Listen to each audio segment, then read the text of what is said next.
नमस्कार प्यारे बच्चों और आदरणीय अभिभावकों। सनातन संस्कार विद्या गुरुकुल में आपका हार्दिक स्वागत है।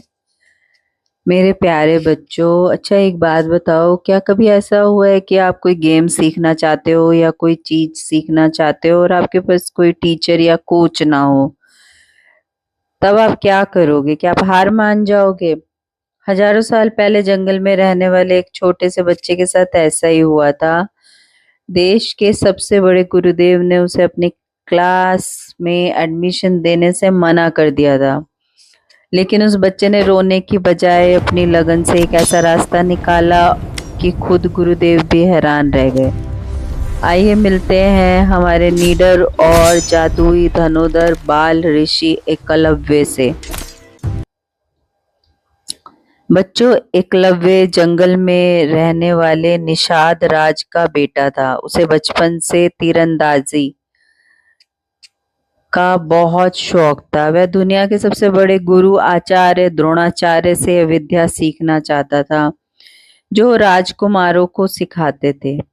एक दिन नन्हा एकलव्य आचार्य द्रोणाचार्य के आश्रम पहुंचा और हाथ जोड़कर बोला, गुरुदेव, मुझे अपना शिष्य बना लीजिए। मुझे सबसे अच्छा धनुर्धर बनना है।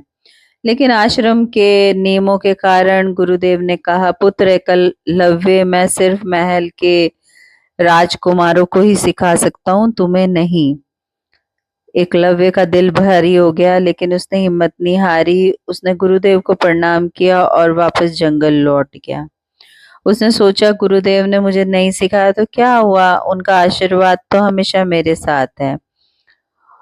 उसने जंगल की साफ मिट्टी ली और उससे हूबहू आचार्य द्रोणाचार्य की एक सुंदर सी मूर्त बना दी। वह रोज सुबह उठकर उस मिट्टी की मूर्त के पैर छूता, मानो गुरुदेव सचमुच उसके सामने खड़े हों। अब शुरू हुआ एकलव्य का असली सुपर फोकस। उसने किसी इंसान से नहीं बल्कि प्रकृति से सीखना शुरू किया। उसने देखा कि बाज पक्षी कितनी तेजी से झपट्टा मारता है। उसने अपनी रफ्तार वैसी बनाई। उसने देखा कि मकड़ी कैसे सीधा निशाना साधती है। उसने अपना ध्यान वैसे लगाया। वह रोज घंटों अपनी मिट्टी की मूर्त के सामने ही तीर चलाने का अभ्यास करता रहा। एक दिन जंगल में एक अनोखी घटना हुई। आचार्य द्रोणाचार्य अपने शिष्यों अर्जुन और बाकी राजकुमारों के साथ उसी जंगल में आए हुए थे। उनके साथ एक कुत्ता भी था जो जोर जोर से भौंकने लगा। कुत्ते की आवाज से एकलव्य की साधना में बाधा पड़ गई। एकलव्य ने अपनी आंख बंद की, आवाज की दिशा में अंदाजा लगाया और एक के बाद एक सात तीर छोड़े। जानते हो बच्चों क्या हुआ? तीर सीधे जाके कुत्ते के मुंह में इस तरह फंस गया कि कुत्ते को एक खरोच तक नहीं आई, उसका खून भी नहीं निकला, लेकिन उसका मुंह बंद हो गया और उसने भौंकना बंद कर दिया। जब गुरु द्रोणाचार्य और अर्जुन ने उस कुत्ते को देखा तो वे हैरान और दंग रह गए। ऐसी तीरंदाजी तो दुनिया में कोई नहीं कर सकता। वे हैरान होकर ढूंढते हुए एकलव्य के पास पहुंचे। गुरुदेव ने एकलव्य से पूछा, पुत्र, तुम्हें इतनी अद्भुत तीरंदाजी किसने सिखाई? कौन है तुम्हारे गुरु? एकलव्य मुस्कुराया और उसने मिट्टी की मूर्त की तरफ इशारा करते हुए कहा, गुरुदेव, आप ही मेरे गुरु हो।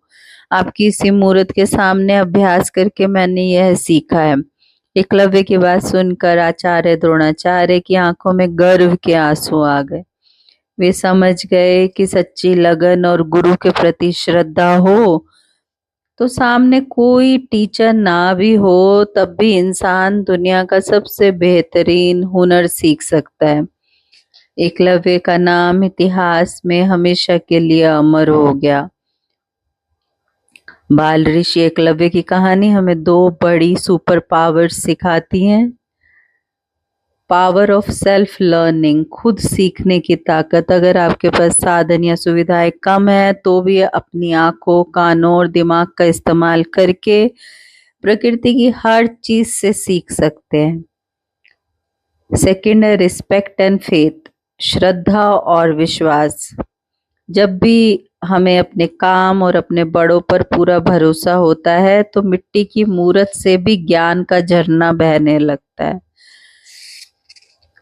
तो मेरे नन्हे ऋषियों, आज से हम भी एकलव्य की तरह हर परिस्थिति में सीखने और आगे बढ़ने का संकल्प लेंगे। अपनी मुट्ठी बंद करिए और पूरे जोश से कहिए, मैं बहानों को पीछे छोड़कर हमेशा नई चीजें सीखूंगा। मैं अपने काम पर पूरा भरोसा रखूंगा। मेरी लगन ही मेरी सबसे बड़ी सुपर पावर है। बहुत बढ़िया बच्चों, अपनी इस लर्निंग पावर को हमेशा जिंदा रखना। मिलते हैं ऋषियों की कहानियों की अगली एक और नई, बिल्कुल अनसुनी जादुई स्टोरी के साथ। तब तक के लिए नमस्कार। नमः पार्वती पते, हर हर महादेव।